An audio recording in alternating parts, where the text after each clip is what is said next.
So my name is Randall Lobb. I'm the captain of Tennille. FauxPop. Oh, okay. The captain of FauxPop I rolled Film my eyes School. prematurely. Sorry. I'm the captain of FauxPop Film School here, and tonight we have a special surprise. Mark Hussey's not here, but Isaac Elliott-Fisher is here. Surprise! Whoa, everybody's so surprised. Wow! The people who are listening to the audio version will be just shocked. They will be so shocked because I didn't sound like Mark in our earlier banter, at the beginning. But the people who are watching this, and I can only imagine They would how think, many, you know what they think? They'd think Mark shaved his head and grew a beard. which could happen.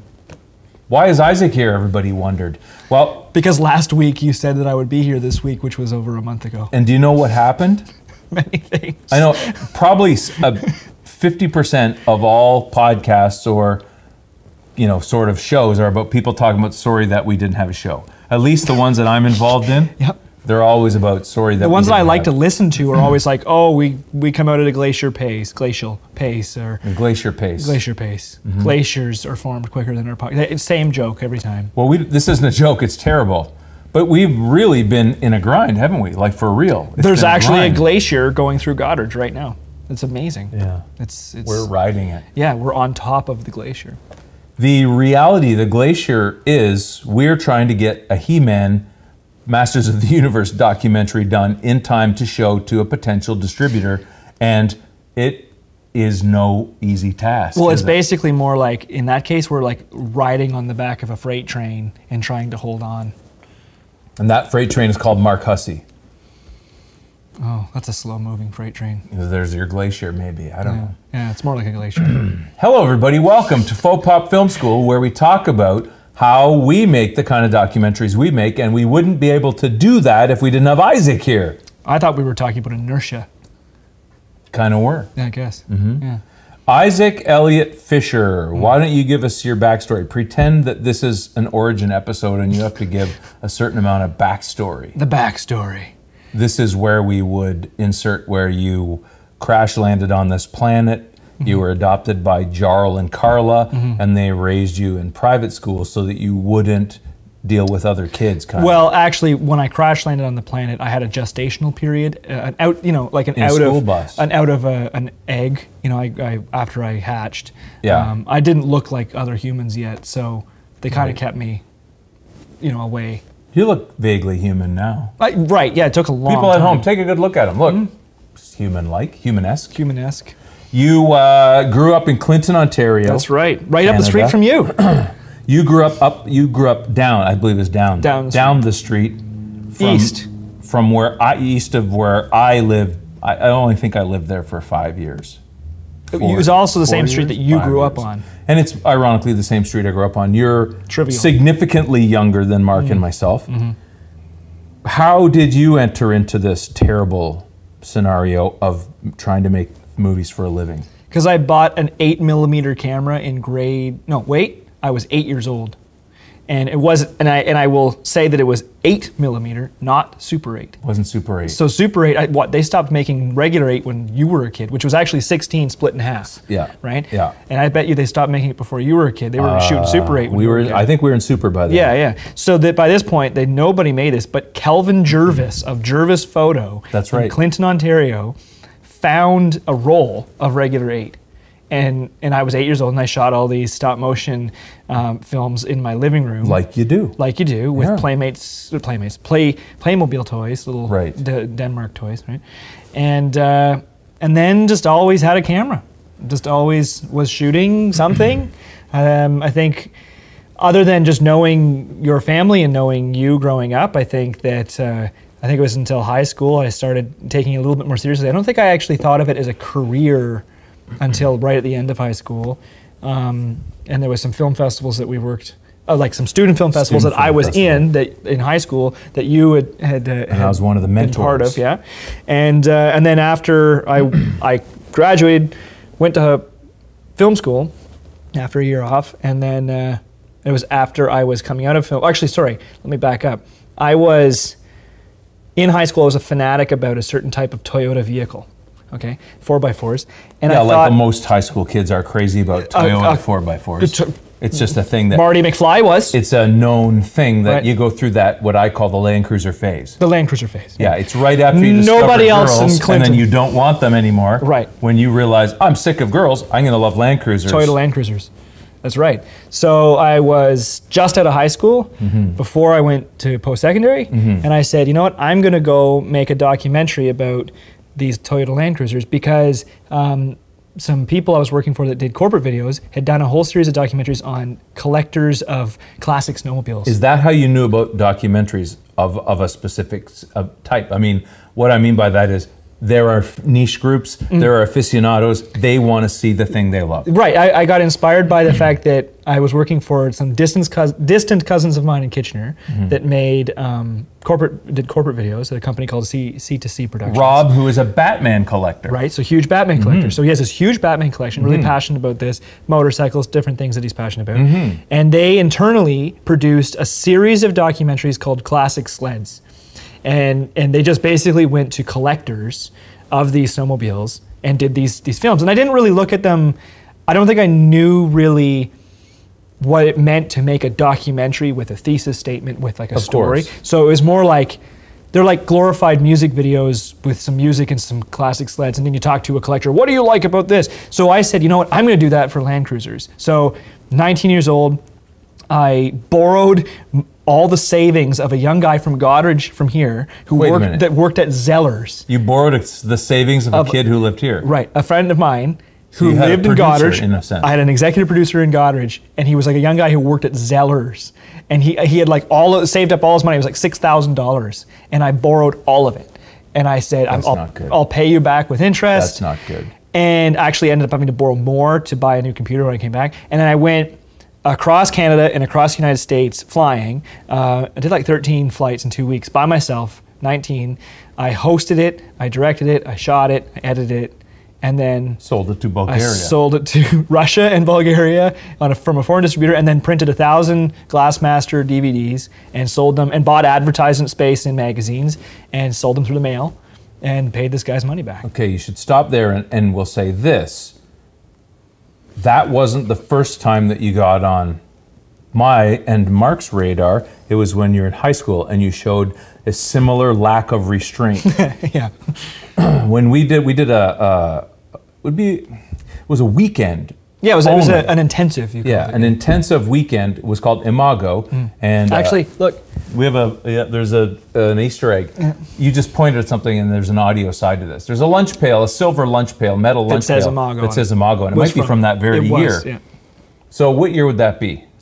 2003, 2004. Okay, probably? So in the early 2000s, we were doing these, and might have been even earlier for all I know. I don't have a good memory of it, but I think it was early 2000s. We were doing these student film festival and intensive learning weekends at Clinton High School, Central here in secondary school, around a teacher who's now retired, but a really good guy, Stephen Oliver. He was really great. And basically it was the students created their own films independently. They submitted them to a festival like you would to a normal film festival. Right. And then when you went to the festival, not only would there be a gala at the end of it and a big special event, but preceding that, the kids from all over, say, Ontario, this part of Ontario, would come to Clinton, stay in town, board in town, or billet, as I guess it was called. Billeting. And they would produce like a short together with people like yourself, industry people. And my job, it emerged that I would do a documentary about the making of during that 2-day period. So we'd always have too many kids, and you couldn't obviously.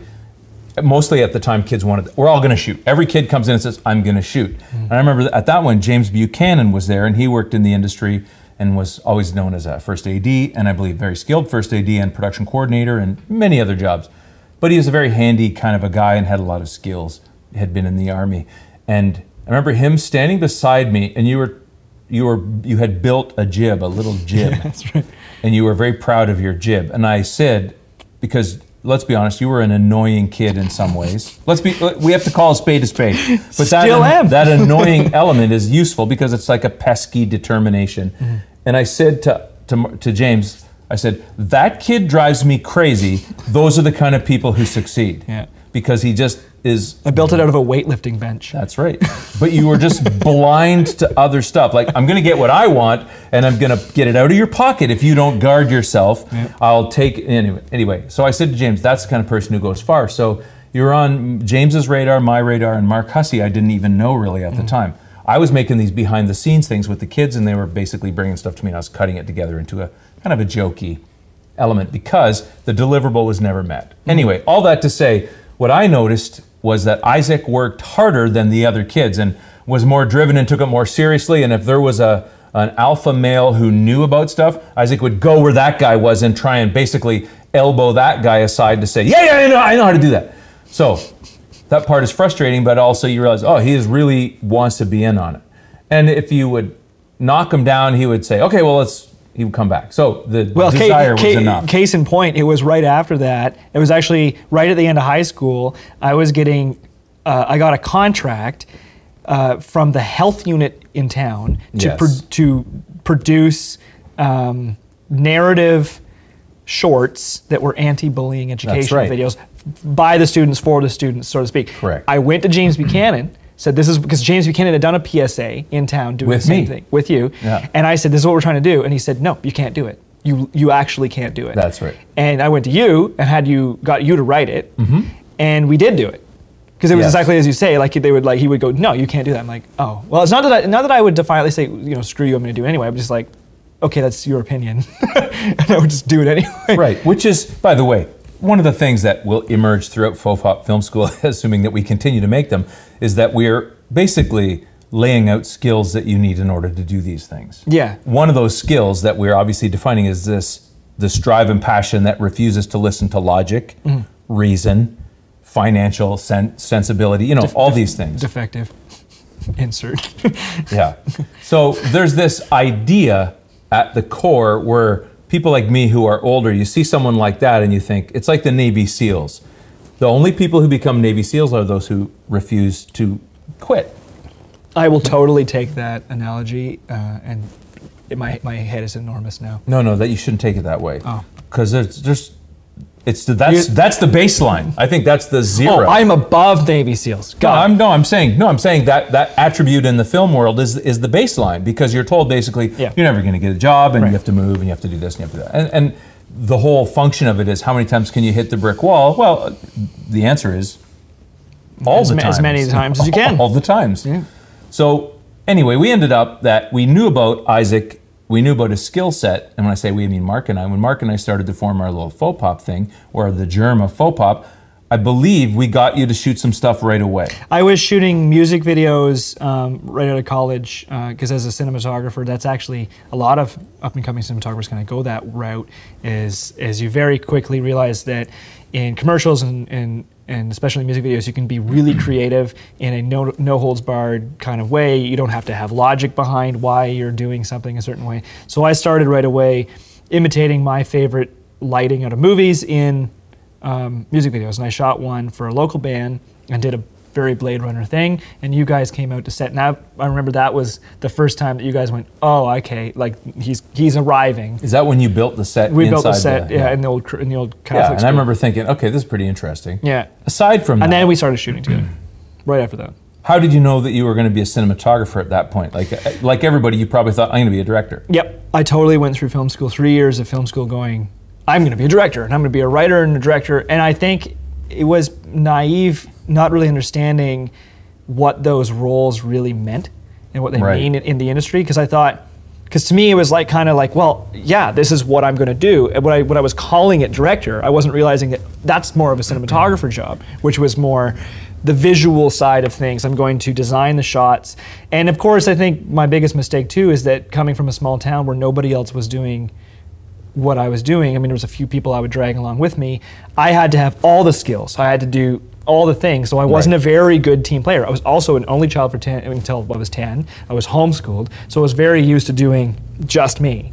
So when I went to film school, that was a great experience of like, oh, I have to work as a team, and I have to work together, and I was very privileged to have some amazing supportive friends that were older than me, who were better at being team leaders and team, but they could take advantage of my passion and my skills and then go, listen, Isaac, you have to work as this group.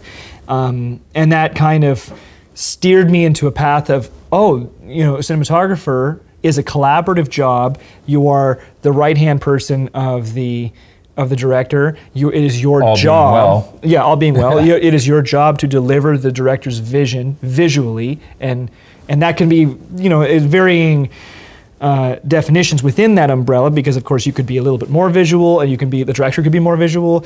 You lean on each other in different ways, but then ultimately you're in charge of the visuals that end up on screen. So it wasn't until I was graduating film school that I went, oh, this is, because I don't really say read performances very well, which is a very important skill for a director. A director needs to be able to read bullshit. They need to have a bullshit meter, right? Well, so there's a way that, there's something that, if I can jump in on that, I think the delineation of, you would say calling it bullshit, but I'd say it's to be able to see gradations in something that are hard to explain. Like we've had this discussion many times.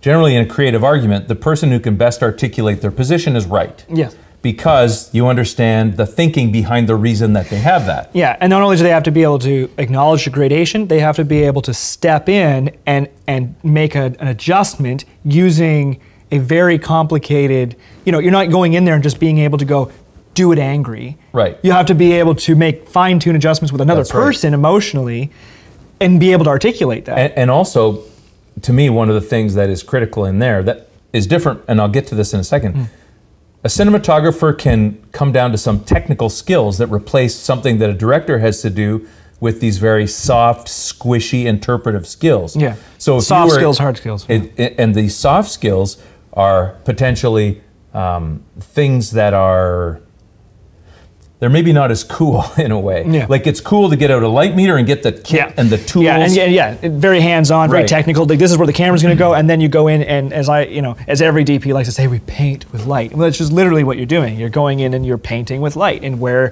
things go, and that's what. And I think, you know, the funny thing was, it was, you know, you go through film school, you're learning all these new titles you've never watched. I started watching Blade Runner. I'm coming out of film school. I'm going to do this music video. I do a Blade Runner spin, like off of the idea of these moving backlights and beams through a set piece. But I was also loving the building of things, which I'm now in my career really realizing how much the production design kind of is married to cinematography. And then I went, I should have been focusing on this all the way through, even though I was, you know, getting awards and focusing on cinematography as one of my 3 majors. I didn't realize that this is my career path until right at the end of 3 years of post-secondary. And it was at that point that I'm like, okay, this is what I want to be. Well, I think in this case, the background in like handyman skills from your family, that's where that gets married in. Yeah. And your background probably didn't push you towards those soft skills, which are all about those careful delineations and looking at story and breaking story down a certain way. Like all of those things, if Ridley Scott were sitting here right now, he'd say, well, of course I have to paint with light, and I have to, and I have to. Ridley Scott's a unicorn, I think. In well, there's or a Soderbergh or whatever. You could name the auteurs, but that's a very North American issue. Is where North America, we love to put guys like him or James Cameron on a pedestal to go, well, that's what all directors should be, because they should be auteurs. You might be describing yourself, looking at Blade Runner and Terminator and growing up and thinking, that's what I want to be. I want to be that guy. Rather than going, or that woman. I'm going to be additive to somebody else's vision, which is exactly what I realized, this is actually what I'd rather do. I'd rather be additive to somebody else's, like, take what they can do. Because I was actually concerned in college, I'm like, gosh, I'm going to have to figure out how to be a writer. I don't know if I can write. And I was trying, I still have books full of stuff, and I go, man, I don't really have to do this if I am an additive to a writer-director. And that I am doing this job, which is applying my skills. And I mean, going back to your point of my upbringing, I mean, it really makes a lot of sense. So you look at my mother and her family are amazing visual artists and musicians, and my father is like a do-it-all technical person. Classic DIY. Yeah, DIY, red-green, if you will. So you put those two together, and you get this visual artist who can do a whole bunch of technical things. And that's me. So how does that dovetail into Teenage Mutant Ninja Turtles and us making that documentary? This is the part that, so we've talked about, you saw the 2 episodes, or you saw them. Mark and I basically had this lengthy background. And one of my friends looked at them and said, this is boring. Get to the part where you're making the Teenage Mutant Ninja Turtles. Nobody cares about you. They want to hear about Kevin Eastman or Peter Laird, or, right? They want to hear, like, sort of get right down to the brass tacks. How did you do this or how did you do that? But I think we have to set things up so that people know if they care. Well, I mean, basically, I mean, it says film school on the screen. So it's like, this isn't the podcast about making that specific doc. This is about making films. So like, and my concern actually watching the first 2, just if we're going to do a review within the show. You know what we should do is to see if how far up our asses we can get our heads. Really far, I think really this far. Be great. Is that you go, now you throw me off. Well, it's observation of, by hearing our story, you should be able to derive the observation. These are the preconditions that lead to exactly. It's making anything. So we need to be able to move beyond just the Turtle Power film, and then go, oh, well, this is this other thing we were making, or break down this commercial we were shooting, or.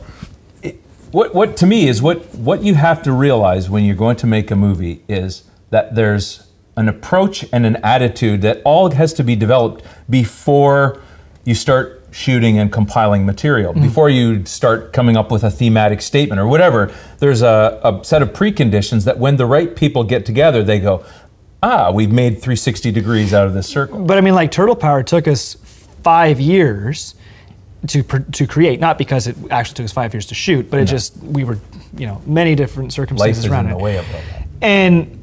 And we learned so many of those things about ourselves in the group during that process. So even using Turtle Power as an example, if somebody was just to go out and watch that and go, well, I don't really, they seem to be like talking pretty high stuff about this art that they're creating. It's like, well, sure, we're now referencing the 3 or 4 other documentaries we've shot since. They haven't seen. Which they haven't seen yet. So, and hopefully we'll see soon. Well, no, what you're gonna see is, don't turn it off.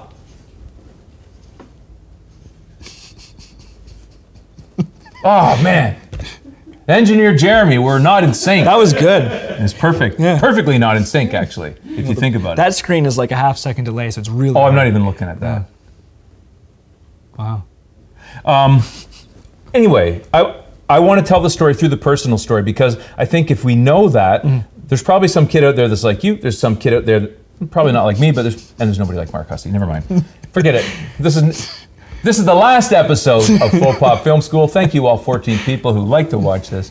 We're gonna drive through this. We're gonna keep going, because what I want to say is there's probably somebody who watched Turtle Power and really liked it, and they're gonna hear something that's maybe interesting, and that's gonna happen with the He-Man and the Conan and Transformers. Yeah, because you're learning on additive how to do it. Yeah, because I mean, like, going into Turtle Power, it was as I was going through film school, I was collecting a lot. Rob, Batman, my family. Was it the Batman that made you want to collect turtles? I mean, have you been to my grandparents' house? Like, my family are like hardcore collectors of everything. I didn't know that. Generations. Why would I have been to your grandparents' house?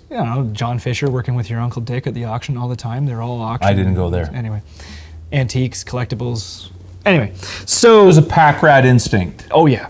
So basically, what I was doing is I was collecting turtles at the time. Why, though? The 2007 movie had come out, the Kevin Monroe's movie, and my girlfriend, now wife, said, "Let's go to this," and got me kind of reinvigorated, because like Turtles was huge for me in 1990. I was 5, perfect time. That was my childhood thing. But I mean, I also wasn't a TV kid because I didn't have a lot of cables, so I loved it, but it was for its own little weird, everybody has their own reason why they love their thing. And there was sort of a weird, edgy, artsy thing to the Turtle franchise. And I was rediscovering that in college. I guess you go through kind of your nostalgia phase. Still, I'm kind of there. And I was collecting it, and I was learning about its history. I didn't know as a 5-year-old that it was a black and white comic book, stuff like that. So I'm learning about its history and realizing there really wasn't any resources other than a few books that said anything about its history. And the online community. And the online community, which I started engaging with early. It was before I approached you guys, I said, I'm gonna do a documentary, or I wanna work on one. Because I think some people online were already talking about it. Like some fans wanted to make a doc. Technodrome fans? Yeah, there was one in particular, and I was like, well, I'd love to work on it, blah, blah, blah. And then I think I brought it to you guys right at that time that I'd already sent some letters to Mirage Studios, who owned the franchise, still at the time. And I said, I think it was November or October of 2008, I came to you guys and said, hey, I want to make this doc. Let's pause there for 1 second. Why did you come to Mark and myself? Because we were starting to do those music videos at that time. And we were like having meetings and discussing, you know, what are we going to do in the future? And because I had done this Land Cruiser documentary, right, had set a template there and gone, okay, I'm going to do the same thing. I'm going to do another fan doc thing, a film about something I really like. Right. And then that you guys said, I came to you, said, hey, let's do this documentary with Mark and you. I was sitting on the square in a cold October day, and you said, nope. Well, so now let's get to it. Exactly. Now let's get to it. Here's the thing. At the time, 2006, 2007, and into 2008, podcasts were exploding. Yeah. They were, I don't know if they were new exactly. They were, well, they were new because they were starting to get recognized. Right. And I was deeply into them. And I was into the way that the culture was embedding into online communities and embedding into really fresh new ways to get content to people who all have the same interests. Yeah. So when you came to talk to us about Turtles, I don't know if you knew about that drive or if it was just random luck, but Mark and I have been talking about how to enlist all our skills, not necessarily yours or his or anybody's, but how do you get something together that you can sell to those people? And I believe it was Kevin Kelly and Wired had this document, and it might not even come out then, it might have been before or after. You need 1,000 true fans. Mm-hmm. And you can stimulate and develop these communities and then sell them material that they like. And as an artist, it's very difficult to find something that you can do to sell your art. So I'm a high school teacher by day. Mark Hussey does multimedia stuff. You said you were all in, which is bold, crazy, however you want to word it. Let's go back to the stuff we said before. Not willing to compromise maybe. And when you came to me, my first reaction was no, yes. Like I probably said it that quickly because I thought, this is fraught with turmoil and it will have appendages that go to big corporations. Like, remember all the Napster stuff and just in the culture, there had been all this Napster and then Kazaa and then even iTunes was even nascent. I think iTunes was early then, and could iTunes, you know, get music and just there was a whole the lot idea of crap. that people could actually consume media online was very fresh and new even then. And companies didn't want to split their material off and go down that stream. So I just thought, here we are, nobody, we're going to grab onto the Turtles, which I even knew about from specifically the 84, 85, 86 stuff. And of course it's on my radar, just I know about it. I didn't care about it as a consumer by then, but I was aware of it. I knew about Eastman and Laird and all this. And I thought it was probably big and grabbed up, and we were wrong. It wasn't grabbed up. Yeah. That was the surprising thing, is that that's exactly the idea that, or the thought that I had going into it. I was looking at it going, there's no way that this isn't being done already, right? How isn't this story being grabbed up and told? Which I think is something we're discovering now. As we're trying to do more and more of these, we're going, oh my God, everybody's following this. And I don't even think necessarily that they're following us. I think it's that there's that zeitgeist mode of, oh, this is what everybody wants. Well, what we saw happening in those early mid 2000s was that people who were consumers and creators at the same time were thinking the same things. Like, oh, I want to do a podcast about the things I love. I want to make movies and put them online. I want to, have my YouTube channel or whatever. And we were doing a lot of that early stuff, and it was very spotty, and it wasn't all in. And you're a very all in kind of person. So when you came and said that, I thought, oh, this is going to be an all in. Yeah, and I mean, like, to get into the nuts and bolts of it, because I mean, that's what I think people want to kind of get into is that, to me, it was simple. It was like I own an HD camera, and we buy tape stock, and I have a small lighting kit, and I just go and create a list of, these are the people you need to talk to. You find those people, and you just go out and you get them, and you get them, and you get them, and you ask them, I don't know. I didn't even think that far ahead. I had lists of things that I was like, yeah, this is the standard turtle questions you would ask, and you just get all that content, you take it home, you edit it into a film, and I think that year in 2009 was going to be the 25th anniversary Correct. of the Teenage Mutant Ninja Turtles, and I thought, okay, we'll just shoot these, 24 people, bring it home, edit it into a film. And by the end of this year, we'll have it up within the 25th anniversary, and within 1 year. My theory was, okay, there's an embedded, baked-in community. That community is not getting the stuff it wants, or you can never get enough stuff. There's this kind of rat wheel or hamster wheel of content consumption. I always want more of the stuff I like. Yeah. They're like me. We always want more of that stuff. Let's put our stuff out there for them to enjoy.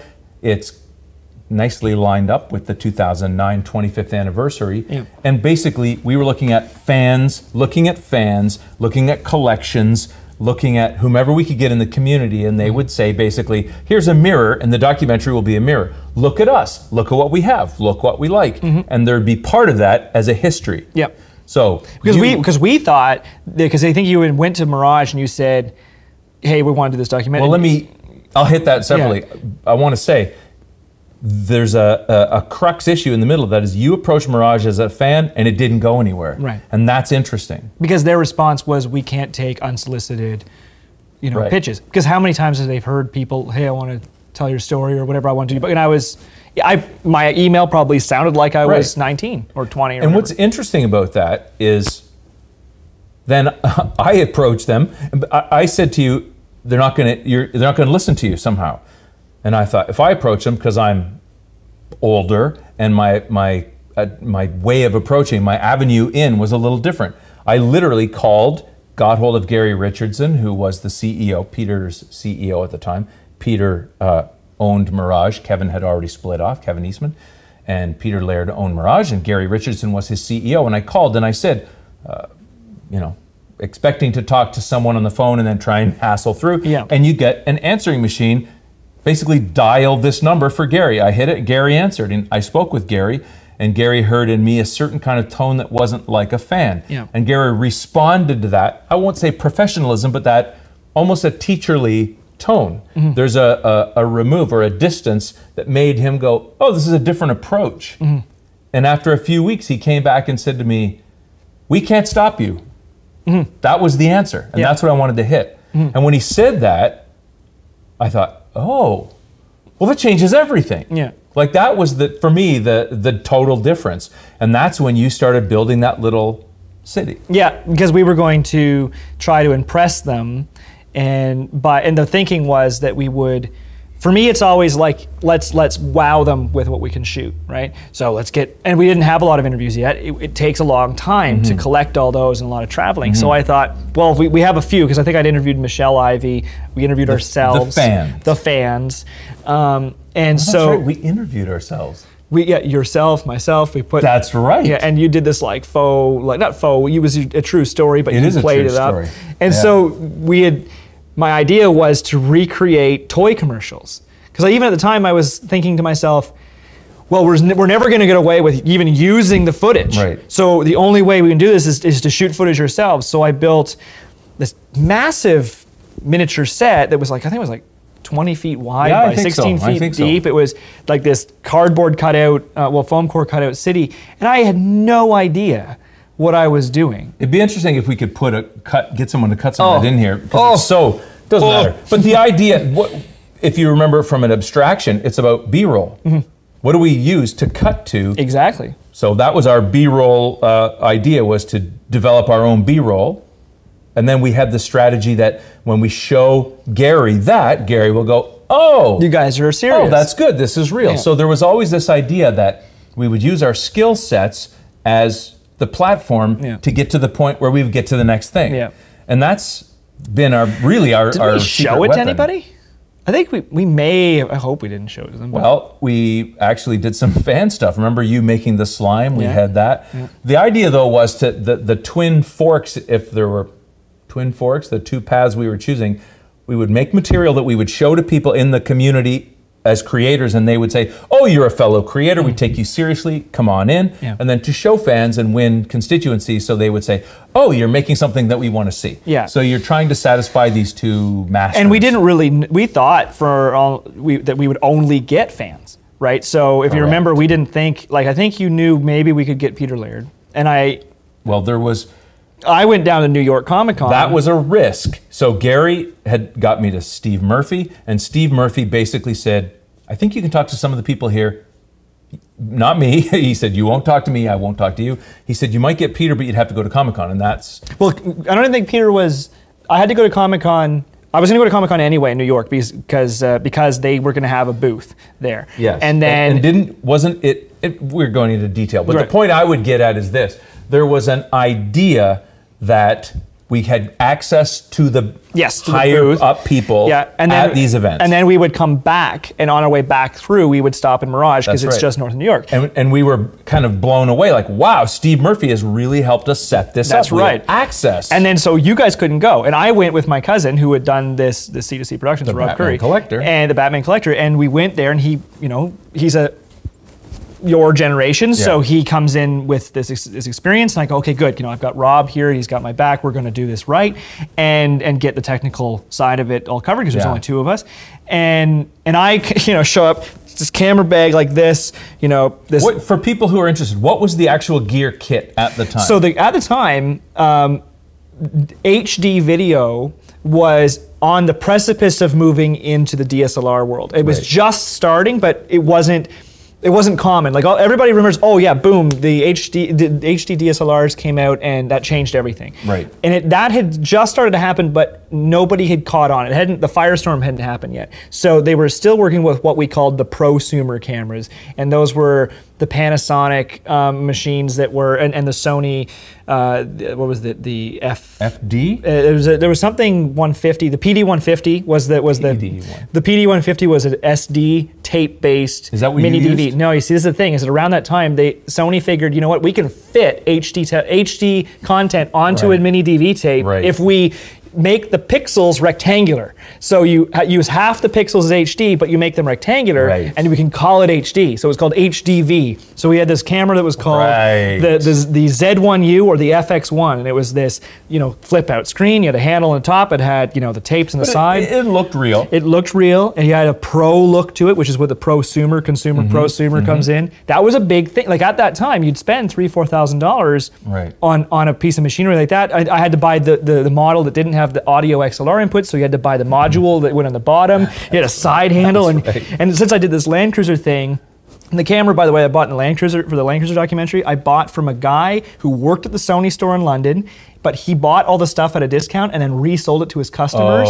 in a parking lot at like a Burger King in London. My parents took me to a parking lot. Out of a trunk, I bought a $2,000 camera set that he bought out of Sony. That's dirty. That's rough. Right? So then after that, while I was in film school, I bought this like $3,500 HDV camera. Money where your mouth is. Right. And then I had this, camera bag. And while I was at the convention, I wasn't carrying lights, but we had a small light kit that I had bought for the health unit thing. That's because I had when I was in high school, because they gave me a substantial budget. And I said, you know what? I'm going to go buy all these lights. So I had this. What was your lighting approach in that early stage? Was it simple 3-point? Simple 3-point, and it's still largely the same nowadays, except the texture and frame, and a whole lot of experience comes into that. But at this point, I'd already shot a ton of television news in high school because I was co-oping in television news.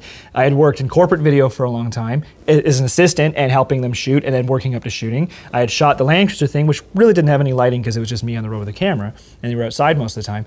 So I had a pretty good basic idea of 3-point lighting, nice soft source from the front, short, or on this side, the right side of frame, the way that they're looking, backlight, which was usually hard at that time, and a little bit of something in the background. And I usually didn't use fill or anything like that.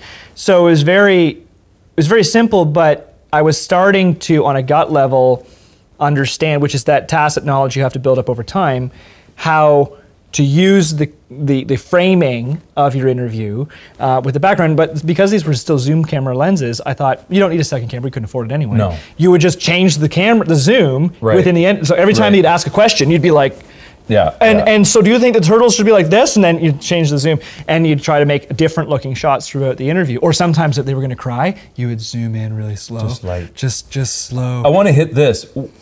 What was it that stopped you from going that? Okay, so one of the things that we would hit on is when we see other documentarists and they're doing this kind of newsy, camera light, straight on stuff. What made you know not to go down that road? Which, by the way, I would have not liked at all. Oh man, this is the thing that still to this day blows my mind, because I literally rented a brand new documentary that showed up on iTunes the other day, which I will not name.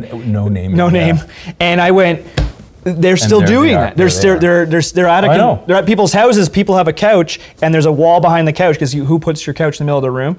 I mean, some people do. Sure. Well, we go to people's houses and move their furniture. Right. So the couch is against the wall, and you got a lamp. And how do they shoot it? They shoot it directly against.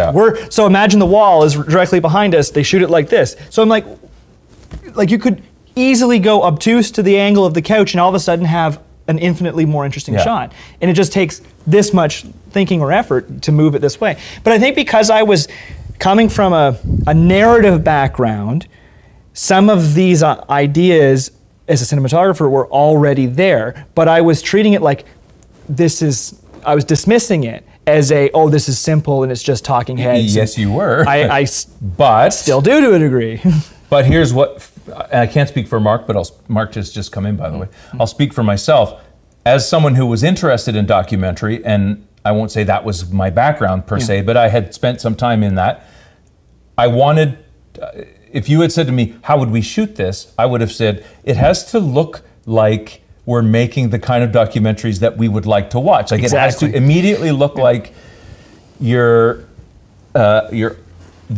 editorial point of view is not in, it's out. So my as a director, my approach would be, I don't want them to make a contact with me as the camera. I want it to be that we're seeing this naked moment. So I think right away, when you started to do that, I was like, oh, this is all, we don't have to worry about that. We're already in this area where it looks. And I was probably just going by the book, going, this is how you do it. Right. You know, like this is, you talk off camera, this is the way you're supposed to do it. It looks more real. So we were taught some of those basics in film school, but people go to news so easily. Very easily. Use it up. Yeah, and it put and I mean, this was even before people were regularly using a second camera, unless the second camera was on the interviewer, which is a very common thing. That was what we used to call chum, because chum television in Toronto would do a B camera that saw the accoutrement. They saw the lights, they saw the camera stand. The B camera was this truly behind the scenes intercut with him. And that was the chum look at the time. So we started doing that a little bit, and we were going to maybe... Well, and because part of that was, when it was fan focused, you want to go, you're in the process, everybody. But ironically, we never approached our core interviews like that. That was this very, I almost want to call it thesis driven. Like there's the person, and then we're going to immediately dive into the content in a way that wasn't just sort of like, hi, I'm at a thing, I'm reporting for Kids World, and here we are with Peter Laird. Peter. Exactly. But we didn't go down any of those roads. No. And you, just to quickly hit this, there was a moment where we crossed a path where we saw all these things come into play very quickly. And that was at New York, right? And it was at New York. Can you just sort of like sum it up really quickly? We want to try and wrap this up in about 15 minutes. So I mean, like you're talking when I met Kevin for the first time, right? So as I say, I've got my camera bag, and we were kind of already feeling, you know, our oats, is that the right word? Well, I would say that we were shooting material that looked like it was already better than a certain kind of documentary, and we were generating B-roll that was inherently interesting, and we knew that we had an approach that was, I don't want to say more mature, but that's what I would work Right, with. so I mean, we had passes to get in, so we could get in before the doors were open and that kind of thing. So I assumed, I think we all collectively assumed, that Kevin Eastman would be at New York Comic Con with Heavy Metal, because he still held Heavy Metal at the time. And so I figured out on the map where it would be. I went in early the first day and spotted him down the aisle, walked up to him and said, hey Kevin, we're doing a documentary about you and the history of the Ninja Turtles. Do you want to be in it? And he's like, yeah, okay, sure. And in retrospect, you kind of go, yeah, there's definitely, he definitely probably looked at me as if I was another, fill in name of fan here, hardcore fan. And I followed him around and we chatted, and he, talked to his wife on the phone, and then I came back to the booth. But there was an officialness that came with what I was saying and doing. And then he said, yeah, you know what? Let's go have a drink. Yeah. And we went and had a drink at a bar. And then I called you and kind of said, this is what's going on. And then by the next conversation you had with him on the phone, he's like, right.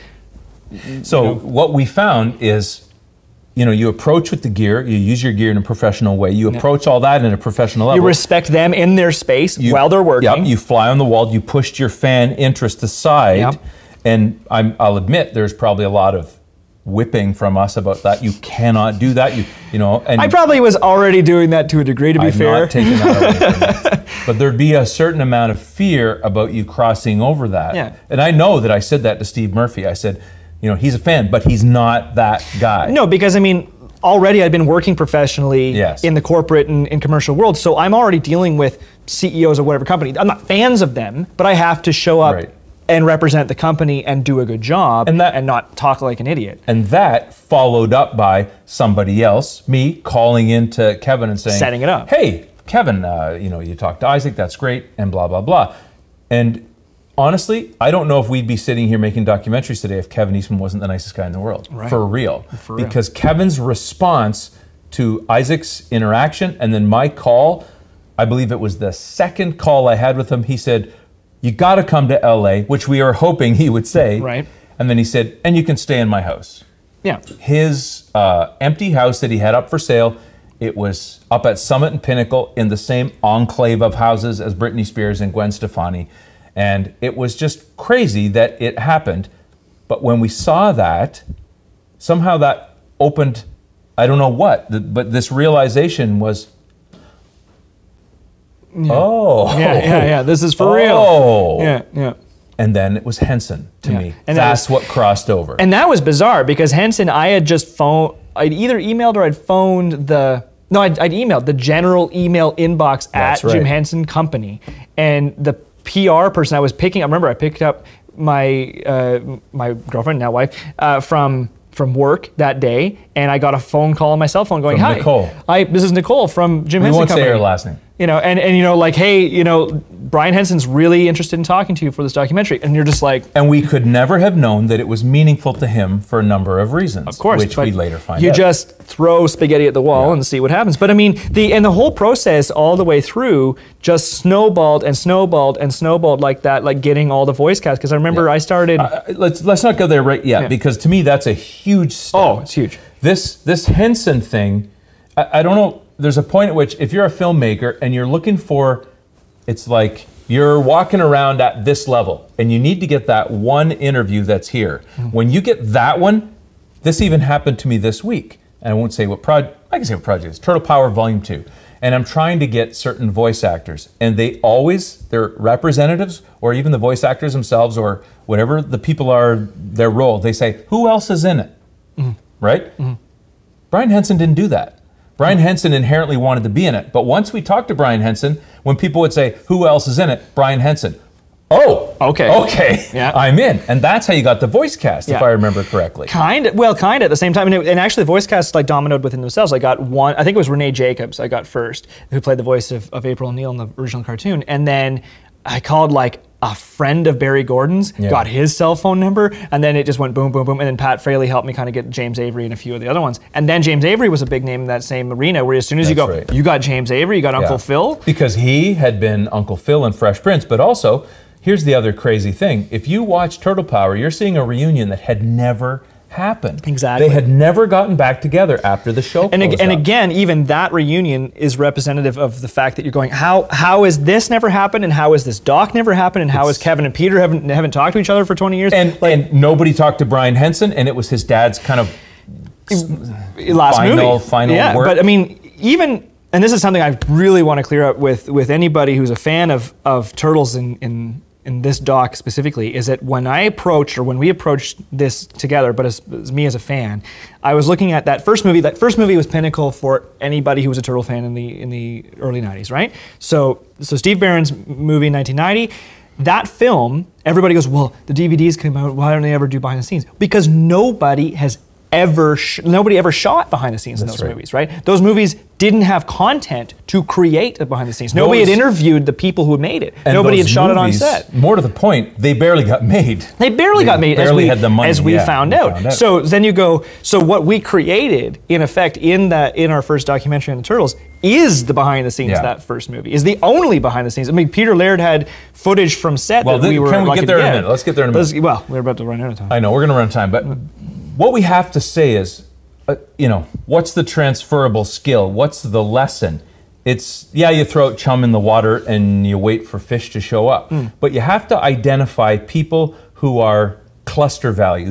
When you get that person is a definer for a lot of other people. Yeah. And it changes. Like when we went, and I want to tell this story because it was, to me, it was maybe one of the most powerful things for me ever in my career as a would-be filmmaker. That's hilarious. But we went to Los Angeles. We were staying in that beautiful home, even though we were camping.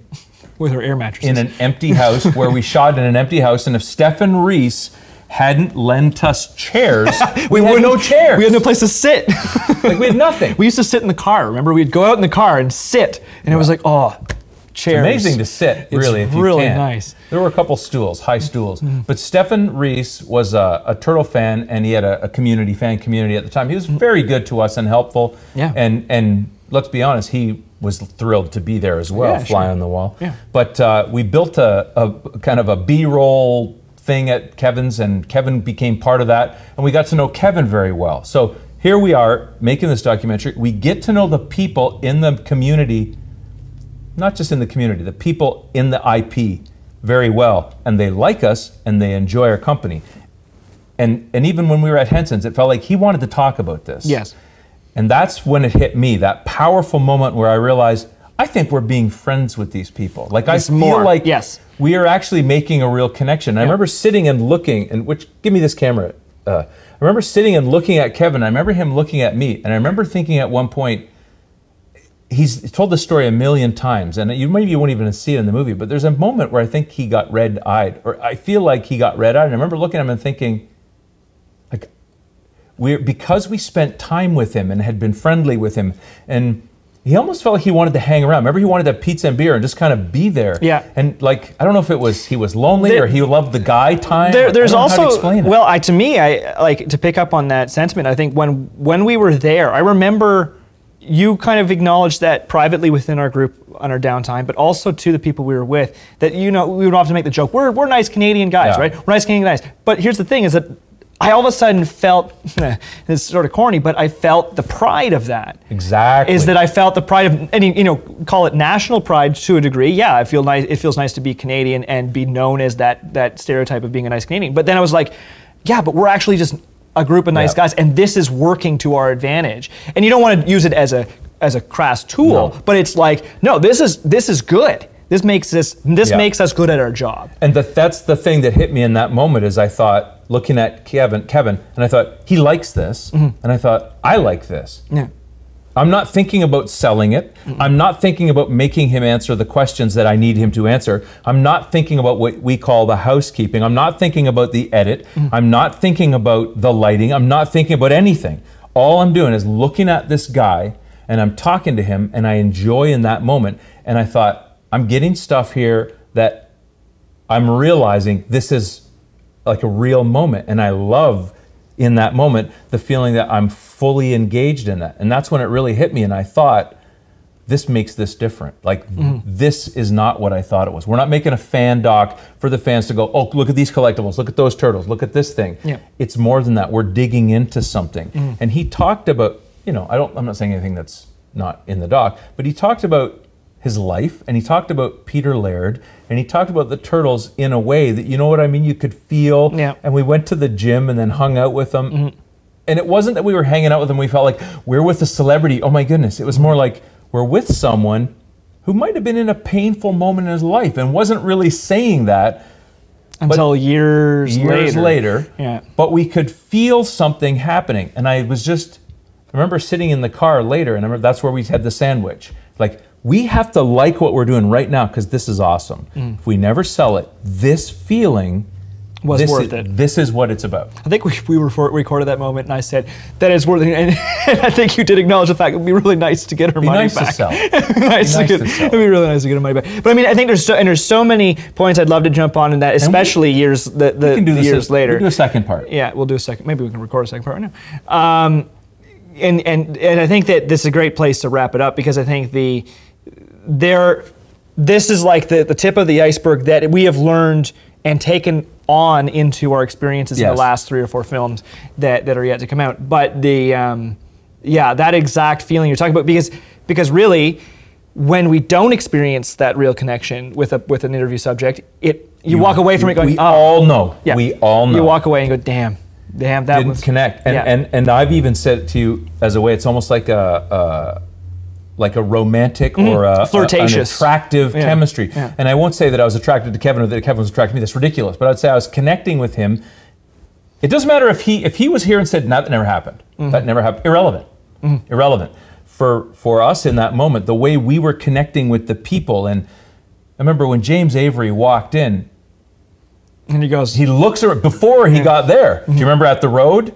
I wasn't there. I was shooting. Oh, okay, so he comes in and he looks around, and there's a compound. So there's a compound to get in, and then there's a compound to get into the house. Or the gate. Yeah. And he comes in and he goes, "Am I going to get killed in here?" He says to me, "Am I going to get killed in here?" And I said, "Oh, no, your friends are inside." And then I said, "It's kind of like that van that pulls up." And he didn't laugh. Yeah.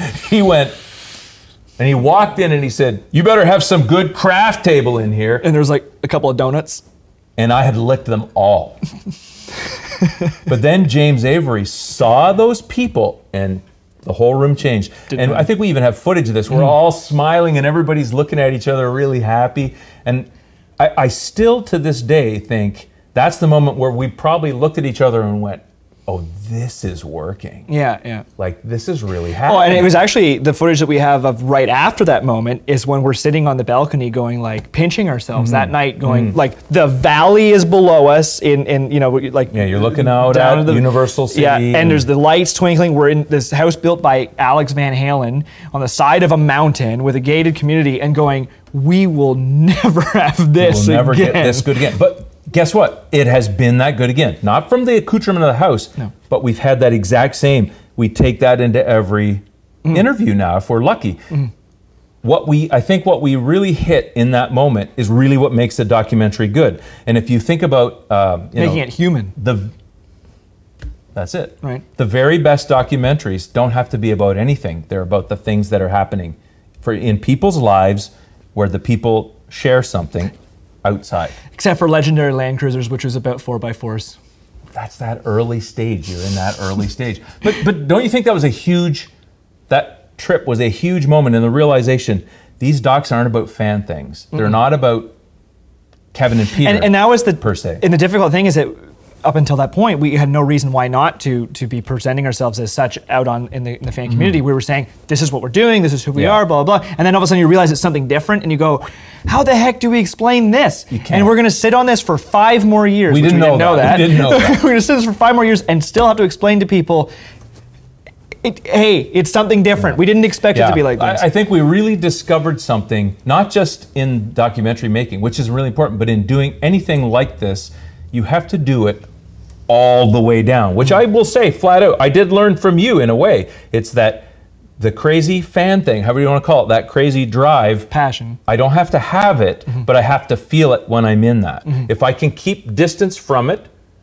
personally, like, okay, now I'm in that perfect balance. I'm outside enough to keep that executor control going, keep asking the questions, keep talking, keep remembering your story points and keep flying that. But then there's a part of me that I'm just flowing and I'm like, I'm looking at Kevin Eastman and I'm feeling his feelings and he's feeling that I'm feeling his feelings and there's this interaction. Feedback loop. And you really feel like, oh, that's a good flow. And then when they leave and we all are like, oh, that feels great. That's what you have to do when you're making a real documentary. It has to be real. Or anything, movies. Or lunch. Got to really feel the sandwich. We're going to cut right here and we're going to say thanks for listening to FauxPop Film School, episode 3. Sorry it took so long. I think we're watching. Listening or watching. Yeah, they are watching. Yeah. I think there's going to be an episode 4, 5, 6, and I think we're going to keep going. And special thanks to Isaac Elliott-Fisher for coming into FauxPop Station. Thank you. And we'll talk to you soon.